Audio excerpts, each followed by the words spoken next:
नमस्कार दोस्तों, आज एक बहुत प्यारा कजली गीत प्रस्तुत कर रही हूँ।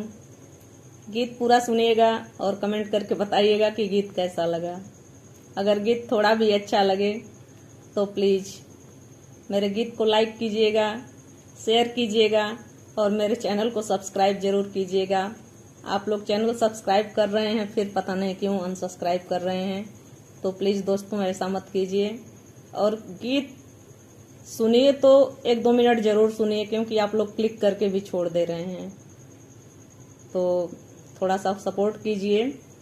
और आइए आनंद लेते हैं इस प्यारे से गीत का। मोर बेटवा बहुत दुबराए लागल, दुल्हन मोटाए लागल ना। मोर बेटवा बहुत दुबराए लागल, दुल्हन मोटाए लागल ना।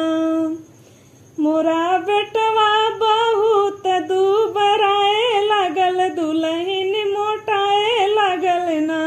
जब से कैली हम शादी बड़ी भइल बर्बादी, जब से कैली हम शादी बड़ी भइल बर्बादी, बड़ी भइल बर्बादी, बड़ी भइल बर्बादी।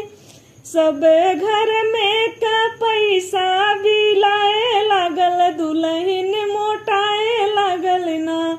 सब घर में का पैसा बिलाए लागल, दुल्हन मोटाए लागल ना। मोरा बेटवा बहुत दुबराए लागल, दुल्हन मोटाए लागल ना।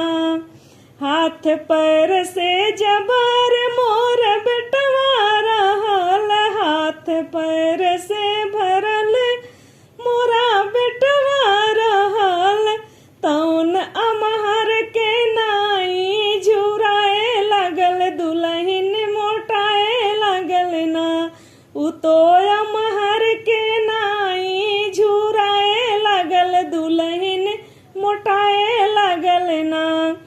मोरा बेटवा बहुत दुबराए लागल, दुल्हन मोटाए लागल ना। बड़ी कैली ओझाई, बड़ी कैली दवाई, बड़ी कैली ओझाई, बड़ी कैली दवाई। मोर जियरा बहुत घबराए लागल, दुल्हन मोटाए लागल ना। मोरा जियरा बहुत घबराए लागल, दुल्हन मोटाए लागल ना। महादेव घरे आवा कवनो हिकमत बतावा, महादेव घरे आवा कवनो हिकमत बतावा। मोरे दुश्मन के जियरा जुड़ाए लागल, दुल्हन मोटाए लागल ना। मोरे दुश्मन के जियरा जुड़ाए लागल, दुल्हन मोटाए लागल ना।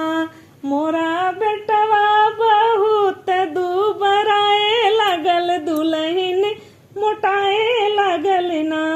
मोरा बेटवा बहुत दुबराए लागल, दुल्हन मोटाए लागल ना। सब घर में का पैसा बिलाए लागल, दुल्हन मोटाए